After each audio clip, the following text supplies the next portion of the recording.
Olá, eu sou o professor Adilson do Colégio Universitário Unidade e estamos aqui em mais um episódio do Setembro Cidadão do Colégio Universitário Unidade. Hoje a gente tem uma convidada muito especial que é a Neide Machado. Bem-vinda, Neide Machado. Bom dia a todos. É um prazer estar aqui, retornando, né? Sou uma egressa da Unidade. Muito bem. A Neide, ela é a atual presidente da comunidade Coping Braiti. Neide, quem é a Neide?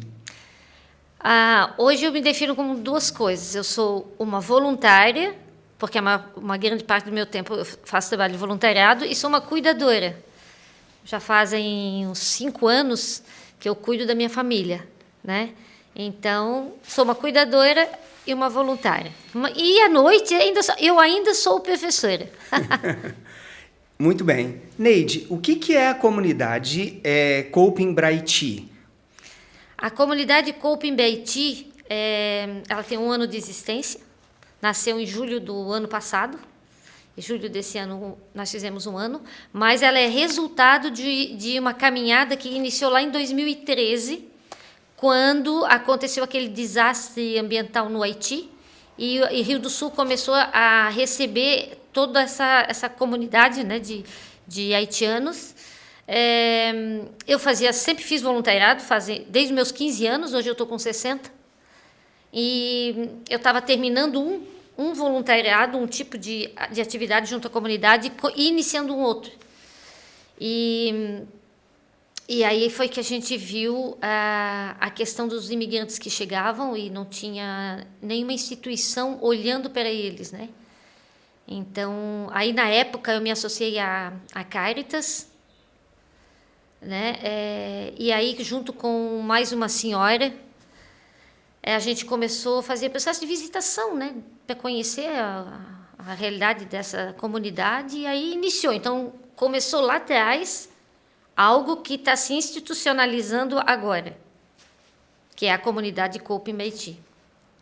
Certo. E quais são as ações que são desenvolvidas nessa comunidade? Olha, nos primeiros 10 anos, o foco não podia ser outro sem ser assistência. Porque o pessoal chegava aqui, ainda chega, mas agora eles têm um corpo de comunidade, seja do Haiti ou da Venezuela, que já pode fazer algumas orientações e dar alguma ajuda. Mas, no início, o foco era assistencial mesmo. O pessoal precisava de aluguel, de móveis, de comida, de orientação e, principalmente, de ajuda em relação à língua portuguesa. Até eu posso botar a comunicação em primeiro lugar nessa lista toda.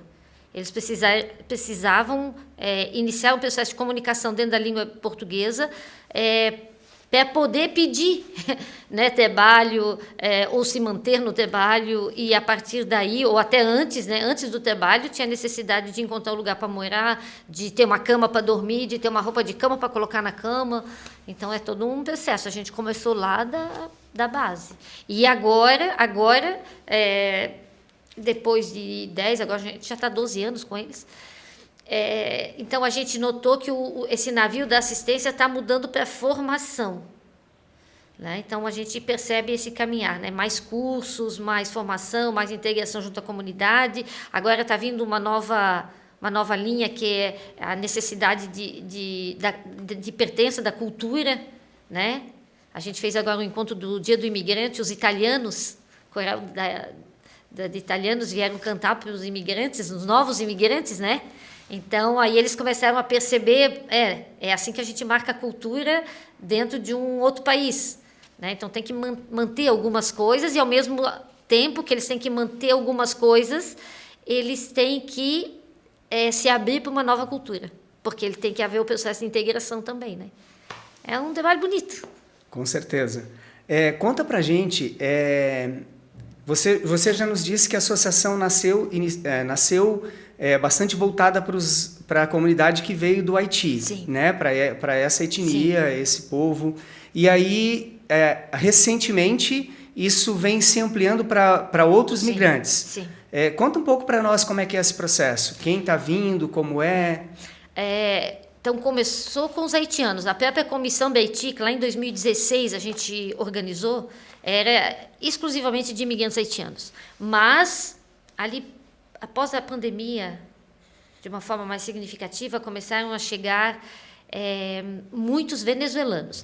Antes, nós tínhamos congoleses aqui também, e cubanos. Então, Haiti, Cuba, o pessoal do Congo, uma outra família que eram abraçadas. Mas quando os venezuelanos chegaram da mesma forma, só que por um motivo diferente, por uma crise social, não ambiental, eles começaram a chegar num volume maior.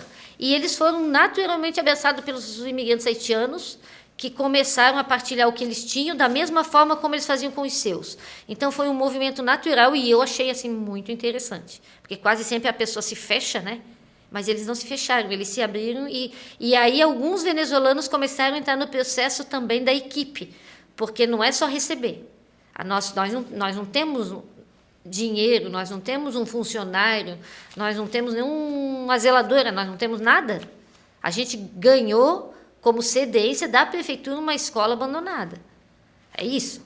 Né? Então, mas tudo a gente tem que manter. Então, quem tem que manter? Quem tem que ir lá, às vezes, os sábados, limpar os banheiros para que aconteça o curso de português ou limpar a sala, né? Porque tem muito cupim, é uma instalação bem precária. Então, são os próprios imigrantes, né? Alguns brasileiros, alguns voluntários brasileiros, mas começou a se voluntariar também os imigrantes haitianos, né? E agora temos também imigrantes venezuelanos nos ajudando. Porque sem essa ajuda deles, não existe a comunidade, hoje, a comunidade Copimbeiti. Esse processo foi construído com eles. É um processo de resiliência muito significativo, não? Eu sempre digo que quando a fome aperta, alguns valores ou contravalores, eles... Né? Então, você pode... Quando a fome aperta, ir para o lado do roubo, da violência. Aliás, foi o motivo que fez eu entrar nessa caminhada, foi justamente isso. No passado, eu trabalhei com mendigos. Né? E na conversa com eles, eu descobri isso. Que quando a fome aperta, os valores caem por terra. Ou outros valores ressurgem. Como o da resiliência, ou da solidariedade exagerada, onde você chega a se abandonar para ajudar os outros, que você tem essa noção. Né? E alguns se perdem. Então, eu vou chamar de valor e contravalor, né? Então, alguns surgem. Então, esse trabalho que a gente fez, pelo menos da minha parte, tinha muito essa noção do trabalho lá com a mendicância. Né? Hoje eles usam outro termo, né? Mas tem muito isso. Então, se você não acolhe toda essa turma que chega com uma cultura diferente, desesperados porque perderam tudo, a gente forma uma crosta, como é que eu vou dizer assim, um cinturão de pobreza, miséria em todos os sentidos, não só econômico, que depois é difícil de tu controlar. Então, o que a gente fez? Eu acho que a gente teve muita sorte, a comunidade de Rio do Sul. Porque não foi só um trabalho da comissão, a gente fez pontes com um monte de instituições, sabe? O IFC, Obercoping, Rotary Centenário, a própria Unidade, as rádios, né? Mirador, RBA, a gente foi fazendo ponte e eles foram enxergando o que a gente estava tentando dizer nesse sentido. Eles vão vir. Na conversa com as empresas, elas deixaram bem clara, nós precisamos dos imigrantes. Não tem mais mão de obra. Então, era, por um lado, uma necessidade nossa, no sentido de ter essa mão de obra, e, por outro lado, uma necessidade deles que eles não tinham para onde ir, porque tanto uma cidade destruída por uma questão ambiental, como uma destruída por uma questão social, em todo caso, eles não queriam mais morar lá. Isso está bem claro nas entrevistas. Não dava mais para morar nessa cidade, seja o motivo que fosse. Hoje, o Haiti está numa questão social, não sei se talvez maior do que a tragédia ambiental, mas eles não querem retornar. Eles gostariam de retornar para o seu país de origem, mas não querem retornar para o seu país de origem. Né? Falando assim, um linguajar bem claro, que é o que a gente ouve deles. Então, essa acolhida é necessária. Né? E aí fazer essa ponte, e aí eles começam a se estruturar de uma outra forma, fazendo ressurgir valores. Não precisa roubar. Né? A gente tem tanta coisa que era jogada no lixo, tanta coisa que a gente tinha entupindo as garagens das casas. Esses espaços, a gente foi atrás. E a gente foi atrás dessas coisas. Então, no início, o nosso trabalho era tipo formiguinha carregadeira, sabe? Tudo que o pessoal não queria, a gente captou. No início era dentro das nossas casas e depois a gente ganhou como cedência, né, da prefeitura uma escolinha que a gente está até hoje, né? E ainda bem, porque ela está lotada de coisas. E aquelas coisas, elas são úteis para alguém. E a gente continua fazendo essa ponte da assistência ainda hoje. Eu acho que ela vai se manter por muito tempo. Assistência sempre vai ter. Só que agora ela é o nosso segundo foco, não mais o primeiro. O primeiro é formação, que é o que a comunidade, cultura, que é assim, um novo desejo que está surgindo. E a gente tem que se adaptar a isso, sabe? Senão o trabalho de voluntariado ele termina. Conta um pouco para a gente, Neide, sobre a questão de que atividades são desenvolvidas no centro, na sede. Então, por exemplo, eu sou um imigrante, eu chego na cidade, eu procuro a associação. O que a associação pode oferecer, além de toda essa questão assistencialista, né, digamos, de roupa, de algum móvel, de algo que seja físico, né, estrutural mesmo, mas assim, além disso, o que a associação pode oferecer a mais? Então, quando eles chegam lá, o passo a passo, eles chegam lá, a gente faz um cadastro. Né? Todos os nossos cadastros na última enchente foi por água abaixo, então nós estamos fazendo um recadastro. Né? A gente faz um cadastro. Hoje também tem na cidade de Rio do Sul o CAI, que também faz cadastro. Então, isso foi uma conquista de quase 8, 10 anos. Né? A prefeitura fez agora também faz esse processo. Porque senão a gente não tem noção dos imigrantes que estão na cidade. A gente não tem. Aliás, a gente tem uma noção, mas tem bem mais do que a noção que a gente tem via CAI e via o nosso projeto. Então, a gente faz um cadastro, mas por que eles chegam até lá? Então, eles chegam lá por três motivos básicos. Ajuda assistencial, ou é roupa, é comida, ou é um móvel, uma cama, uma cadeira, isso aí. Ou eles querem curso de português básico, porque eles precisam de um curso para o seu processo de nacionalização e para a sobrevivência no país estrangeiro. Curso de português, a parte da assistência e orientação. Por exemplo, assim, onde que fica o CAI? O Centro de Atendimento do Imigrante, aqui agora, né, a cidade tem. Onde fica a universidade? Onde fica o hospital? Entendeu? Onde fica o QERAS? Então, a gente faz esse processo de orientação. E para esse processo de orientação, há tempos atrás, eu acho que faz uns 2, 3 anos, o Laércio, professor do IFC, ele construiu com uma turma uma turma dele, de aula, um tipo de uma cartilhazinha, né, que foi escrita em crioulo e em espanhol, para justamente orientar os imigrantes na localização aqui. Essa parte de orientação agora ela diminuiu muito, porque nós já temos um grande número de imigrantes que já se localiza e já se vira sozinho, e eles aí são os orientadores agora. Então, essa parte diminuiu bastante, a parte de orientação. A parte de assistência e curso de português básico, não. Isso continua. E além do curso de português, é oferecido... Qualquer coisa que alguém queira fazer de graça. Então, nós já tivemos curso de customização, já tivemos curso de manicure, já tivemos curso de padaria, confeitaria, já tivemos curso de costura industrial, já tivemos curso de tear, a gente já teve curso de agroecologia, né? A gente tem palestras aqui, teve as meninas da medicina aqui da Unidade, que durante um ano todo fizeram palestras sobre diversas temáticas na área da saúde. Então, qualquer tema que alguém queira fazer, mas sem cobrar, a gente pode oferecer os alunos e uma sala. É isso. Então, a gente fica fazendo essas pontes e aí são N possibilidades. E como que você percebe nessa trajetória, né, da associação, que antes a Associação Braiti e agora, né, Associação Coping, Comunidade Coping Braiti, a inserção dessas pessoas ao longo desse processo? Ou seja, começa a chegar um grupo pequeno e aí começam as redes migratórias, né? Que a gente estuda bastante isso na universidade, né? Aquilo que alguém traz o irmão, traz o tio e vai acolhendo os demais, enfim, né? E agora, passado esses 14 anos, né? Que você disse, 12, 14 anos. 2013. E aí, como que você percebe essa inserção das pessoas na comunidade? Digamos assim, há muito preconceito, elas já conseguem trabalho, elas conseguem levar uma vida, digamos, minimamente estruturada, ou você vê ainda...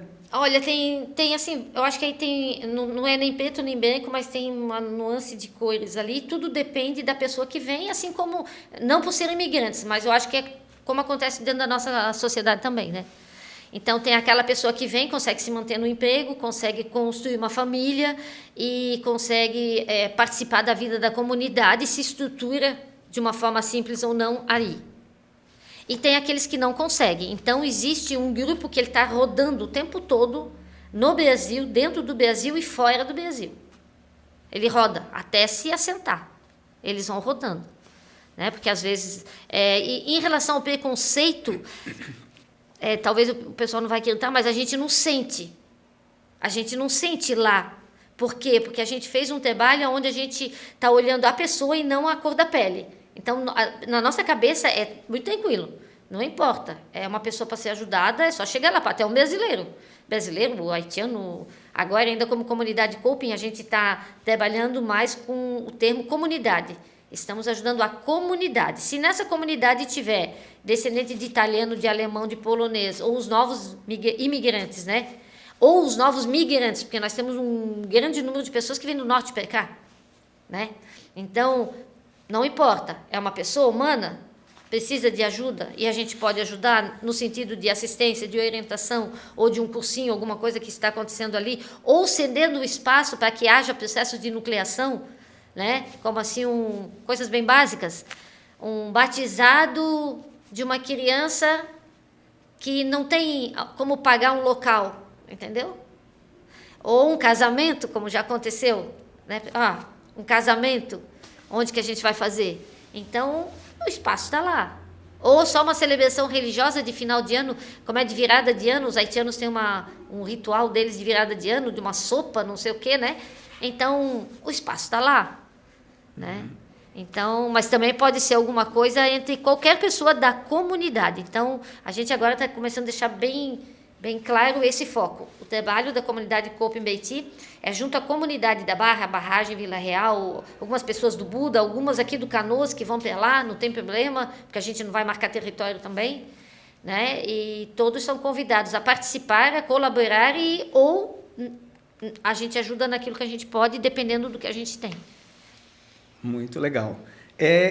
E a partir do que vocês vivenciaram até agora, o que vocês projetam a partir de agora? Quer dizer, a partir da realidade que vocês têm, como que tu visualiza essa questão da imigração e também a questão da própria comunidade Coping BR-Haiti? A gente projeta isso, tem uma tendência de que aconteça tal movimento. Como que vocês pensam a associação? Olha, a gente tem que ficar muito ligado nos movimentos sociais e políticos, sabe? Tem que ficar muito ligado, não se envolver, mas ficar muito ligado porque eles modificam toda a estrutura, sabe? É igual uma mesa que ganha... Tem uma mesa que, se eu balançar, vai mudar a estrutura, porque essa água vai cair, vai molhar aquele papel, vai destruir a tua folha, tu é capaz de esquecer o texto, sabe? Então, e a gente tem que estar pronto para mudar a qualquer hora. Então, isso é uma outra grande sacada do voluntário. Então, não faz voluntariado longo. Aqueles voluntariados pontuais é fácil de fazer. Mas voluntariado longo, que é o que essa turma gosta de fazer, tu tem que estar bem ligado a pequenas nuances para tu fazer a mudança na hora ou tu perde o público-alvo, sabe? Então, agora, o que a gente sente? A gente sente que uma boa parte dos imigrantes eles já se sentem pertencentes à comunidade. Então, eu não preciso mais chamá-los de imigrantes. Eles são pessoas da comunidade. E a outra coisa que a gente notou também é que para haver a acolhida da comunidade, a gente também não pode rejeitar os nossos. Então, o nosso trabalho lá ele vai ser para ajuda à comunidade. Não me importa de onde você vem. Se a gente puder ajudar, é só chegar lá, a gente ajuda. O processo de alfabetização. Nós temos pessoas... vamos supor assim, se uma pessoa brasileira analfabeta quer entrar no nosso curso, pode entrar, porque tu alfabetiza da mesma forma, só tá junto. A gente está alfabetizando haitiano e venezuelano junto. Colombiano, congolês, cubano, tem tudo junto. Eles estão todos numa sala. Não vai mudar, tem um brasileiro também, não muda nada.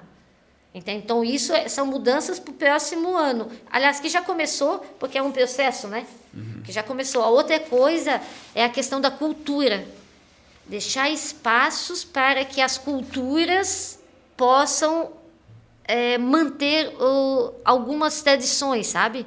Então, porque se a gente mescla muito, eles se perdem. Mas também não dá de formar guetos, né? Então tem que ter isso é um fio uma corda bem tênue, assim, entre manter a cultura para você saber quem você é e ao mesmo tempo permitir a abertura para saber onde você está, porque você está no Brasil e você está no sul do país e você está no estado de Santa Catarina e você está na cidade de Rio do Sul, e isso tudo tem diferença, né? Se você estivesse no Brasil lá em Florianópolis ou no Brasil lá no Piauí, no Sergipe, lá, né, Minas Gerais, tudo é diferente. Então você está no Brasil, Sul, Santa Catarina, Rio do Sul. A gente tem que conhecer essa micro-realidade, porque é aqui que eu, como imigrante ou não, vou ter que me adaptar, para que a gente consiga construir uma comunidade não violenta. Né? E a gente, você antes falou em preconceito, a gente não marca violência nem preconceito, porque às vezes, isso é uma visão pessoal minha, às vezes eu forço o não preconceito por uma lei, por uma norma, por uma agressão. Eu posso só construir a acolhida aberta. Entendeu? Eu não preciso ficar dizendo, olha, ou a questão da mulher, olha, se não é a lei da Maria da Penha, do homem, não preciso. Eu acho que não precisa disso. Eu construo um homem masculino ou não, aberto a todos os posicionamentos, entendeu? Então, aí tu constrói a paz, não precisa impor a não violência de uma forma. Eu não curto muito esse lado. Não sou contra quem faça, mas eu não curto muito. Então, lá a gente nunca falou em preconceito, por exemplo. Né? Eles se sentem donos daquilo. Qualquer pessoa é dono lá. Se você chegar lá, você vai me perguntar o que eu posso fazer. Eu digo, olha e faça o que você achar que pode fazer no lugar que você acha que pode fazer. Construa aquele teu espaço e vamos embora. Porque a gente não tem dinheiro e ninguém manda em ninguém lá, sabe? A gente tem uma diretoria que se organizou, porque foi automático, mas quando é legal trabalhar quando não tem dinheiro. Porque o dinheiro estraga tudo. Nessa questão de base, trabalho de base. Né? A gente vê as instituições, às vezes, a gente pede, você pode vir no dia tal, no sábado. Eu não posso porque o meu horário é só até o horário tal. Entendeu? Acabou o meu horário. Que acabou o horário? Para nós não tem horário. Então, eu gosto do trabalho do voluntário. Porque ele não tem hora, pode também dizer sim, não, a qualquer hora, que é outra coisa muito boa, que te deixa livre, e não está amarrado a dinheiro. Nada. Eu não gostaria que o nosso projeto nunca tivesse dinheiro. O pessoal ajuda, se acha que vale a pena, eles vão ajudando. Se não, termina naturalmente. Certo. Para a gente finalizar, Neide, diz para a gente onde está a comunidade Coping BR Haiti, né? Onde fica, como que as pessoas que queiram participar, se voluntarizar, a quem eles procuram, enfim. Numa escolinha, lá na barragem, na rua Germano Sander, ao lado da Igreja Católica Santa Ana. Tem ali perto, só do lado direito, do lado esquerdo tem a Igreja Santana, do lado direito tem uma pontezinha de arame, que eu não sei o nome, mas é bem conhecida, o pessoal usa muito aquela ponte para depois ir para Pamplona, cortar caminho. É bem ali, né? Fica próximo a essa ponte. E ao lado da Igreja Católica Santa Ana. Do outro lado da estrada tem até uma sede também do grupo de idosos, que todo domingo faz um bailinho ali. E aí tem uma escolinha, que antes era um lixão, agora está limpinha. Pobrezinha, mas limpinha. Muito obrigado, Neide. Nós encerramos, então, mais uma ação do Setembro Cidadão do Colégio Universitário Unidave e animamos vocês a acompanharem as próximas edições.